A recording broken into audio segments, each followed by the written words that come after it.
Season 1, Episode 2 of Reborn as a Vending Machine, I Now Wander the Dungeon.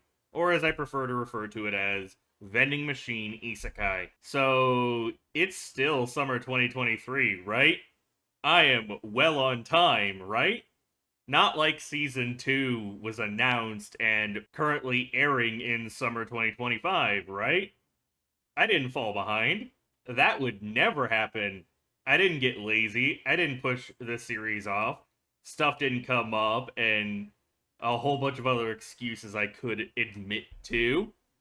So, allow me to apologize for taking forever to return to this series. But admittedly, it's not been great health-wise for me in recent days and weeks. I've been in a lot of pain. My mood's not been spectacular. And even right now, I have yet to sleep. I tried to fall asleep for 3 hours. So I decided it was time to get up, use my time wisely, and watch something that would lighten my mood, make me feel happy. And as we all know, the premiere was just the right amount of absurdity, the right amount of silly with a bit of wholesome, cute moments. Plus, we have Jun Fukuyama as a vending machine, officially named Boxo, and Kaide Hondo as Lamis, and they are our MCs.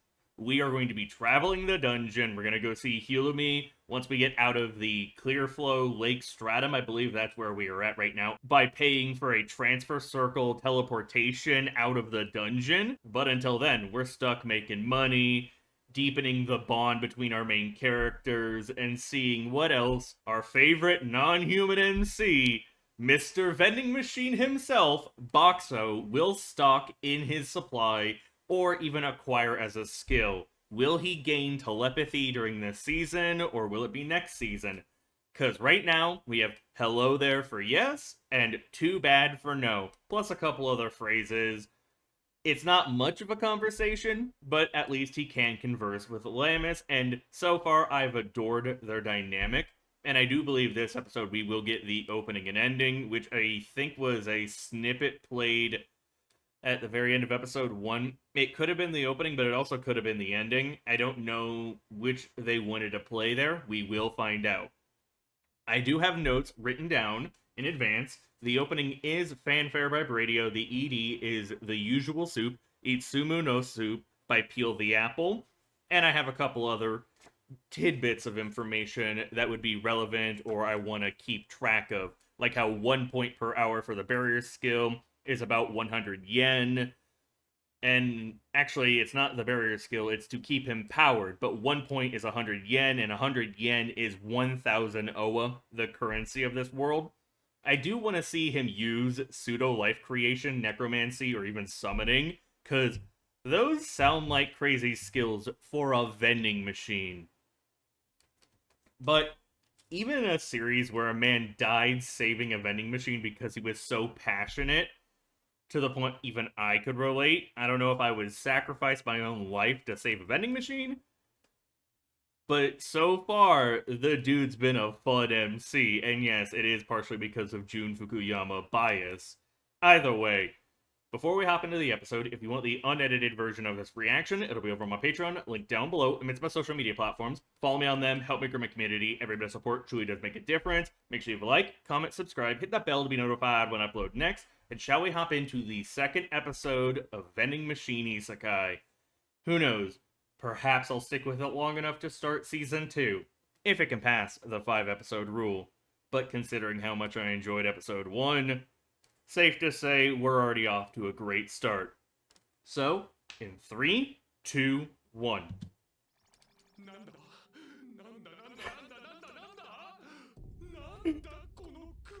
A bear with a hat and glasses? Is it a customer? Or is it someone coming to the inn? Oh, right! Lamis was part of the Hunters. They're hunters, not adventurers in this series. So, he's the head of the Hunters Association. Okay. Is it gonna recruit Boxo for something? Is it back where he was? Is that the frog base? I think this episode is Frog King, right? And from what I remember from my partial manga knowledge, we do fight it possibly this episode, but I can't honestly remember. It's been years since I've read the manga. And I don't even think I was caught up at that time. It was only a few chapters. Make you well guarded, provide food. Supplies are essential to hunters. I mean, Lamis almost starved to death out in the wild because her friends, her group, ditched her and she lost her food pouch.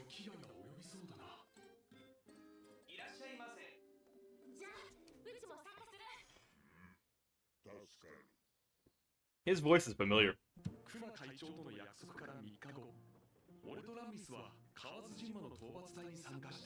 Oh, hey! I see the white-haired girl boy from the opening girl. And even Mr. Adventure. We're actually seeing quite a few of them. I gotta remember to call them hunters.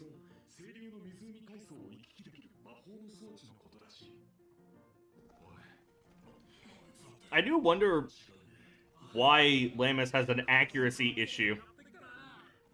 Is it like a debuff from her Blessing of Might? She says she can hit when there's people around, but...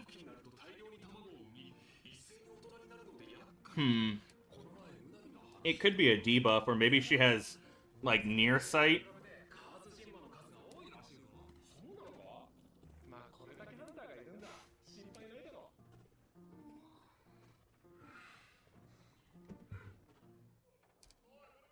I wonder if that was Junya Inoki as the red-haired kid.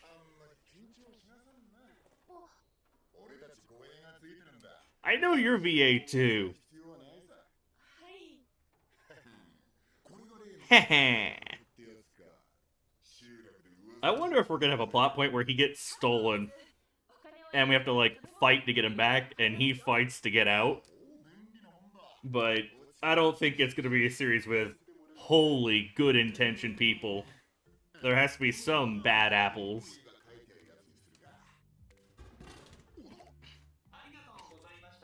Still love the visual effect of his view and the fact that his eyes are purely aesthetic. No one else can actually see them.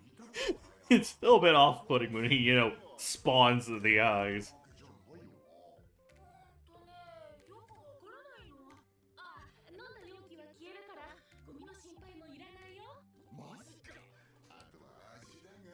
Magica! God. I needed a dose of vending machine in my life.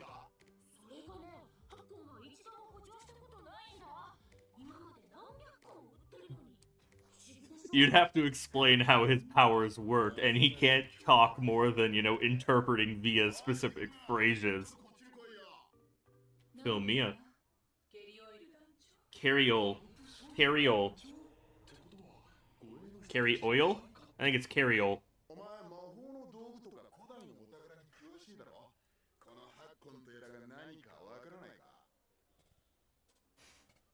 Hello, pretty lady. Gonna stump even an expert, or at least someone who has knowledge, huh? I know they consider it a magic tool, but it's not powered by electricity, so... If magic's not powering it, what is it? Oh, blessings.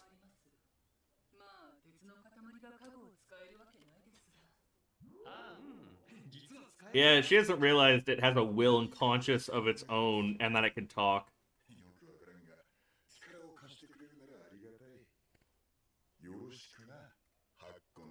At least he's putting some respect on him and some appreciation.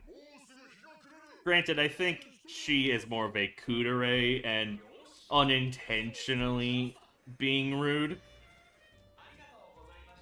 I could go for some cup ramen right now. Holy shit. Hot water?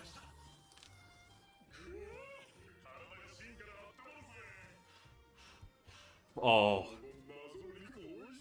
That looks great.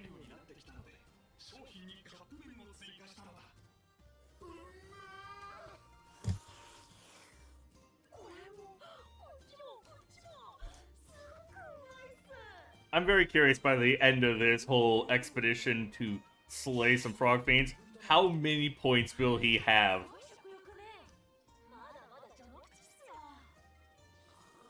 She sounds familiar too. Shui. Okay.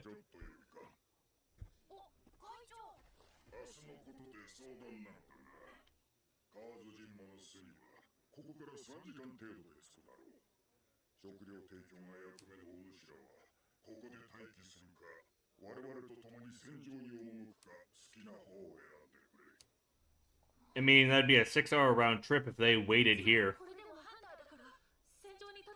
So it would technically be better from a logistical standpoint to go with them.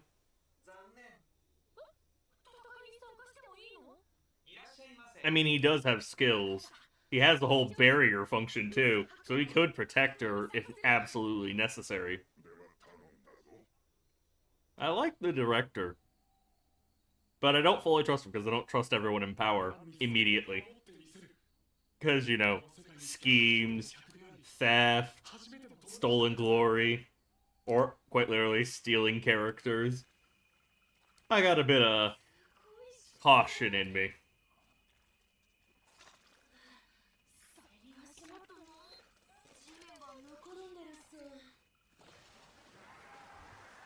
Is this gonna be more of a horror scene? Because low visibility, poor footing. Are we gonna have people dragged into the mud? Are they gonna, you know, use their tongues and pull them from the fog? Get fired up! Ooh, this OST's kinda kick-ass.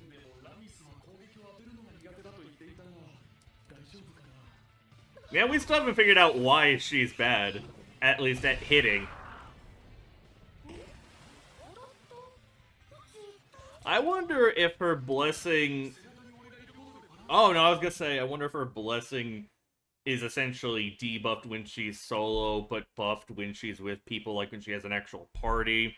Could it play into a stats, I guess, perspective aspect like that? But no, it's the extra weight of Boxo on her back, making it easier for her to balance, easier to connect, so she's not shifting around. I guess the Blessing of Might might increase her muscle strength, but she hasn't adapted to perhaps the level of strength she wields, so she doesn't know how hard she's actually swinging or how to adjust it on the fly.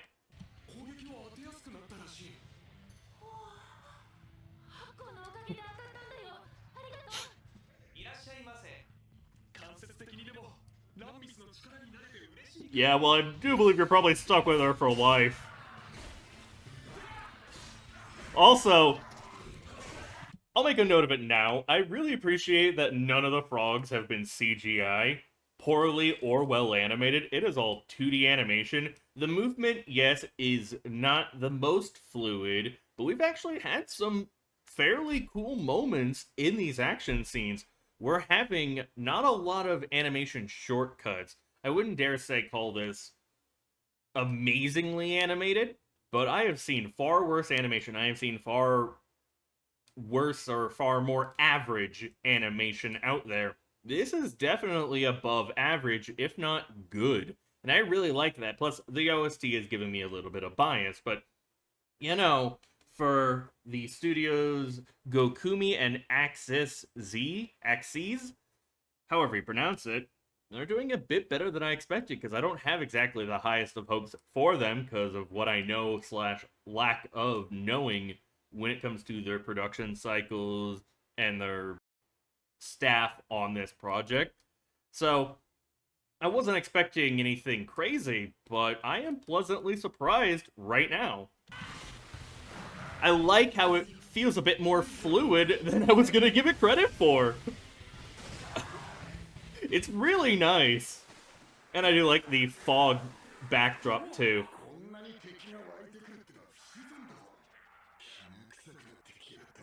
Fishy or froggy? I love how the frogs are basically gremlins.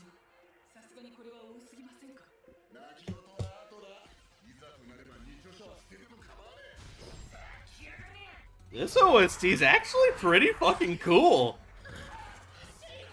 Why is the OST going hard for an isekai vending machine anime?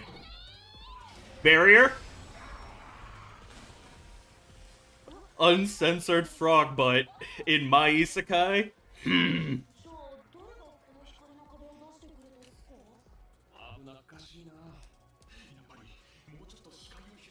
Are you gonna get clairvoyance? Omnidirectional.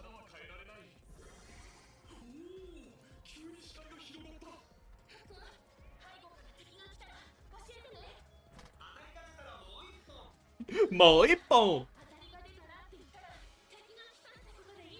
So you might win for enemy, okay. Dude, this OST is actually fire! Why is it so good? Come on. I love that it's also picking up a bit of intensity. I really like that.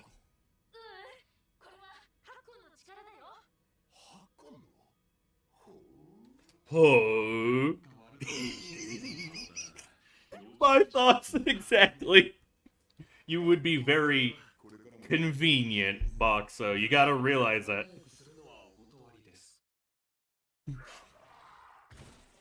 Oh, the fog's cleared up.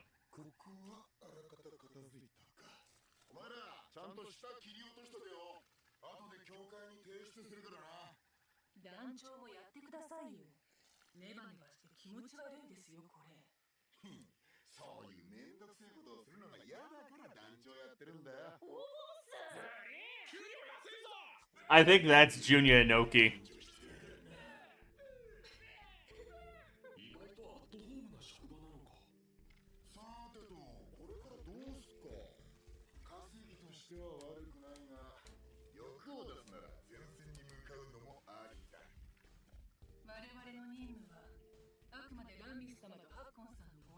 If this was kind of the advanced guard, makes you wonder about the front lines.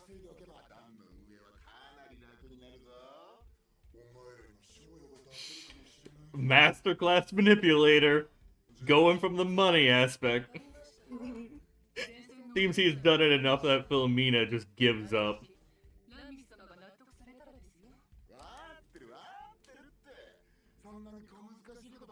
I think he's Kotetsu Kaburagi from Tiger and Bunny, Wild Tiger, essentially. I think that's the same VA.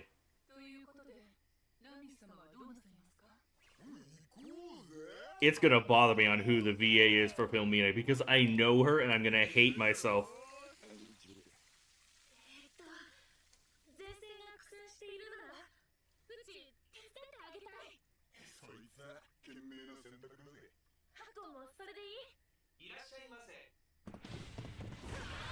Alright, we're picking back up with the intensity. Okay, the hard line of that frog, though. We made short work of them, but we still have a lot of episode left.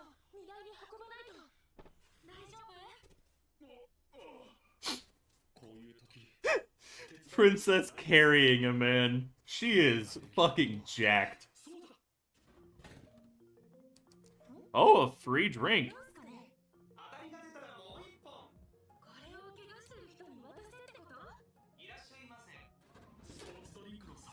Ah. And it's, you know, repping your product too, so you might expand your customer base after this. It's a win-win. Plus, a little bit of goodwill goes very far. Menagerie of fools?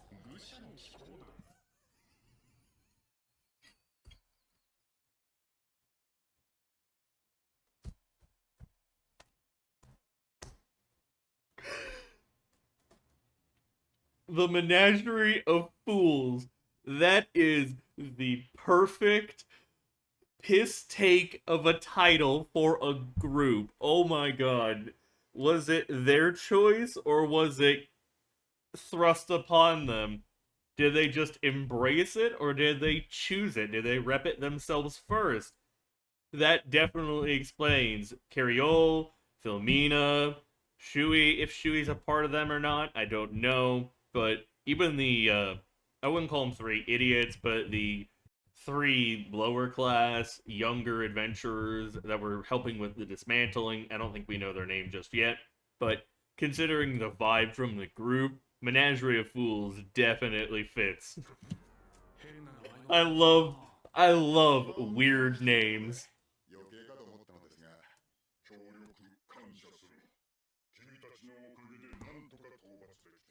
We still got too much time.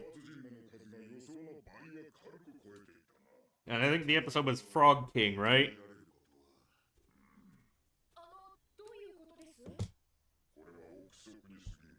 Oh, King Frog Fiend, if I could speak.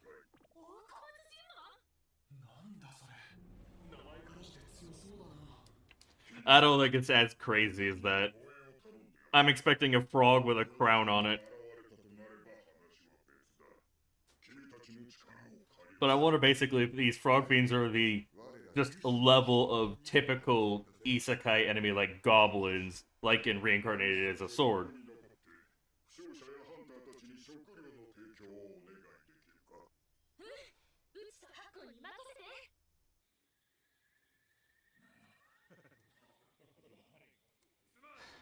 I want to give them the benefit of the doubt, though, and assume no one will do anything ill-intentioned or anything too terrible to Boxo after everything is over with, because he is repping his product, he's repping his blessing and whatnot, so people will get ideas, people will scheme, people will plot, but yeah, already trying to lockpick for the money, huh? What a douchebag.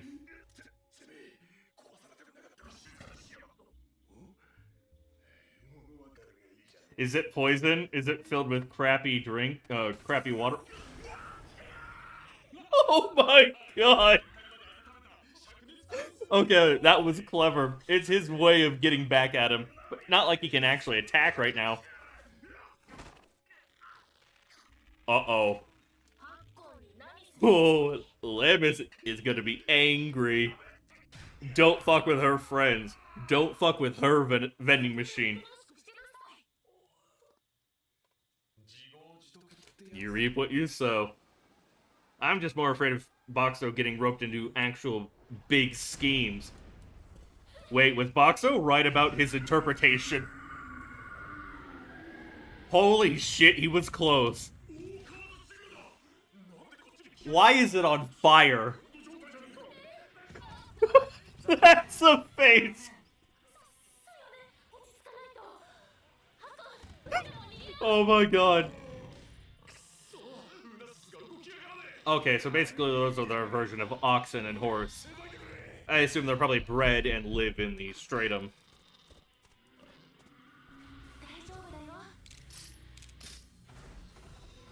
She's gonna pull it herself.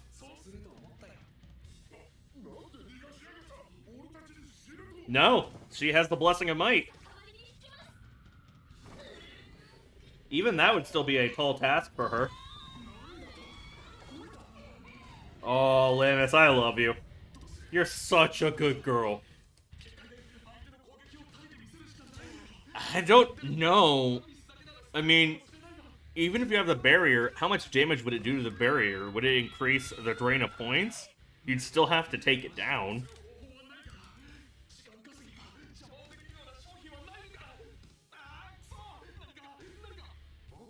Cola. You could use, like, Mentos and Cola, right? Oh my god, we are. I wonder, could you kill it if you put out the fire? I swear to god, if Cola actually kills the frog...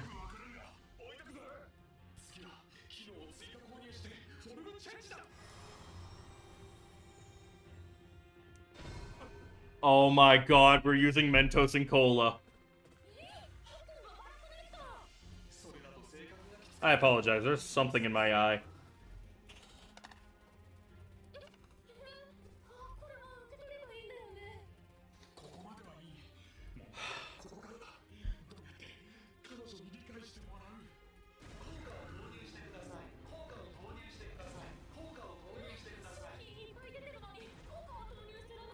No.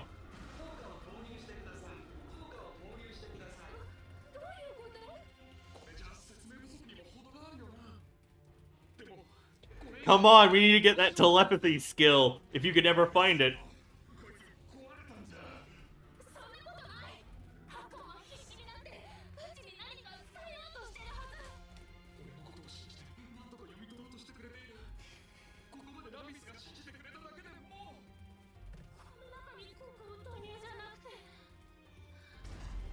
Come on! Come on! Come on!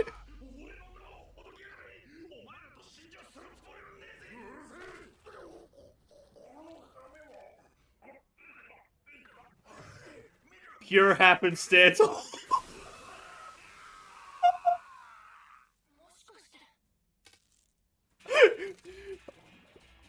Sudden guitar riff. Okay. Okay. Okay. Now we have a little bit of CGI, and I don't mind. It's like the perfect placement. Yep. Mentos and Cola trick. I've fucked around with it before. A lot of kids do. You're just gonna spray it down with cola and hope it runs away.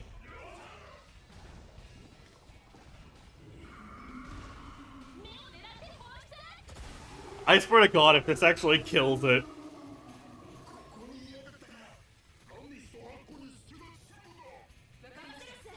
Or, you know, I guess they would act as a distraction, hold it off while they then kill it.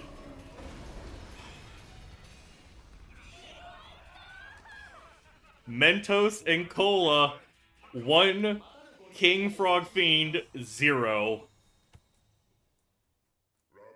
Oh my God.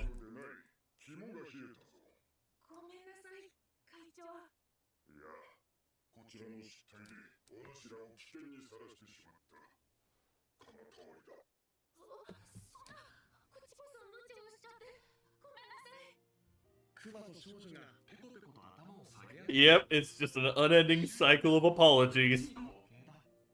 I'm sorry, no, I'm sorry. I'm sorry, no, I'm sorry. No, I'm sorry. No, I'm sorry.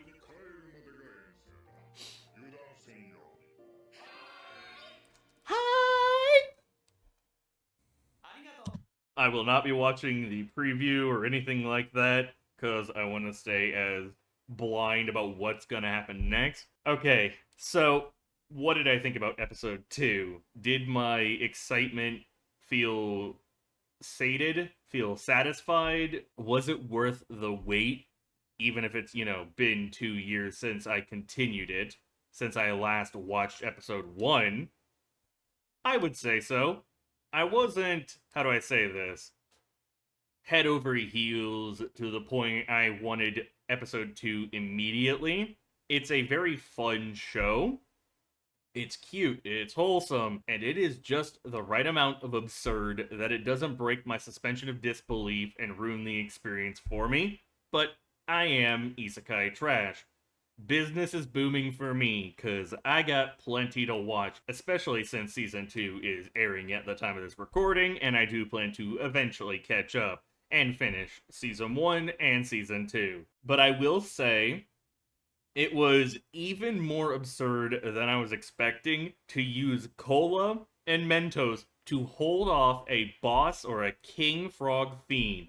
Sure, didn't kill it like I was predicting and readying myself for, but the fact we actually managed to use a Cola and Mentos trick to stop a monster in the Clearflow Lake stratum of a dungeon in an isekai, it's admittedly not a hard pill to swallow, but I almost want to facepalm because it's ridiculous, it's silly. But I think that is also a bit of the point. It is showcasing Box's ability, it's showcasing how his abilities affect the world around him and the monsters, how they could be used for combat. But I could definitely see why this might not be for everyone, because if you're gonna facepalm like that often and you're not gonna enjoy the absurdity, the ridiculous nature of this show, of the premise, of the characters, then it's not your cup of tea. It's not for you, and no harm, no foul. not every show is for everyone, and granted, isekai has run its course for a lot of people. It's grown stale, it's grown boring, it feels reused for a lot of people. Not for me. I am, again, isekai trash, and I eat shows like this up, even if they are on the average to not so good side of the medium, you know? I do love a good isekai, and 2 episodes in, I have thoroughly enjoyed myself. I love seeing more of Boxo and Lamis. I love seeing Boxo interact with more people, new characters introduced. The Menagerie of Fools, I think outside of RMCs, is probably my favorite hodgepodge of characters, purely because Cariol and Philomena are great foils. Not necessarily foils, but they play really well off of each other. You have the not so trustworthy, lackadaisical slash manipulative yet nice guy, pays respect but still schemes to a small amount, but nothing super harmful to the characters around him, other than, putting them in risk when they go to fight more enemies, but they want more money, so it's a trade-off. He's, I guess, a step below an antagonist. He's someone you keep at arm's distance. He could be an ally, or he could be a potential enemy, or a nuisance in the future. I don't fully trust him, but I do appreciate his presence because I like that wildcard nature of him. Plus, I am biased towards the VA. I like his personality, I like the design, I like the group he runs, and Philmina's kudere nature, where she's more deadpan, potentially even unintentionally rude with Boxo, calling him a heap of iron, a lump of iron, and maybe even just, I guess, it could be intentionally, but I'm going to assume it was unintentional, just insulting him in that regard. Because, she has some knowledge of magic tools. He doesn't radiate any magic, doesn't believe he has a blessing, but with Boxo showing off his skills, his stock, his blessing, it does paint a target on his back for those who might want to use him, manipulate him, profit from him, study him, tear him apart, and I guess overall just benefit from his presence. It will very likely end up being a plot point in the future where he is taken away from Lamis and we have to get him back, and he has to try his best to escape as well. Sure, we had a guy already try to pickpocket, and I was expecting more of like a failsafe, like, oh, if you don't do anything that he approves of, you get like electrocuted or something, but considering he doesn't run on electricity, that might not be an option.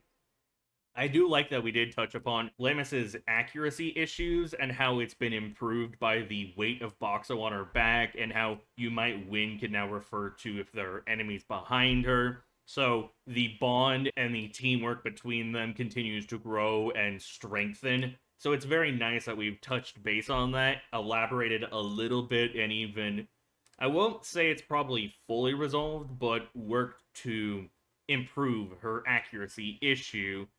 I wonder if it's still a debuff or a party aspect, or again, maybe she is also just suffering from having too much strength and her body hasn't adjusted, adapted, and she hasn't trained enough with it to actually harness it to its full potential. But we don't even know if blessings can level up. Are they just a one and done? Do you actually have to train with them, or does it all come as innate knowledge? Because Boxo is obviously a special case.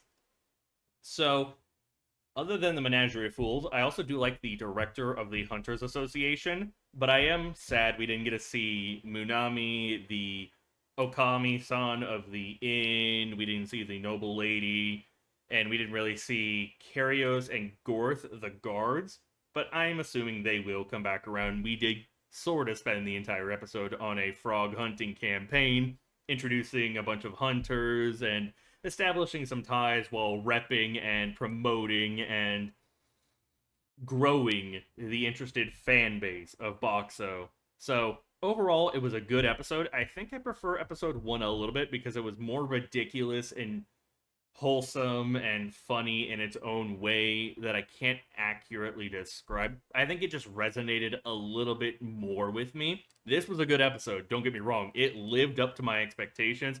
It was what the doctor ordered. It was right up my alley.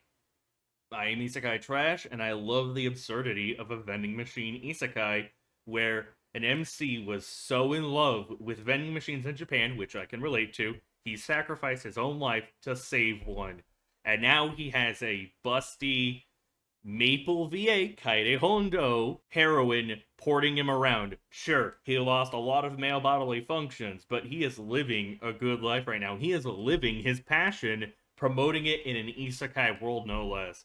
But I will say, when are we going to actually transfer out of the dungeon and go see Hulami? Because right now we're stuck earning money. We obviously spent a little bit more buying a back brace slash cart thing that Lamis uses to carry around Boxo, so the funds went down, and she does pay coins to eat and drink his stock, so the funds are always fluctuating. But how soon will we actually go see Hulami? Who is her VA? How will she react to Boxo? Because he doesn't radiate magical power at all, so you can't exactly call him a magic tool if he doesn't have magic. He runs on a blessing and otherworldly attributes. So how will she find him? I'm excited to see how that plot point will develop.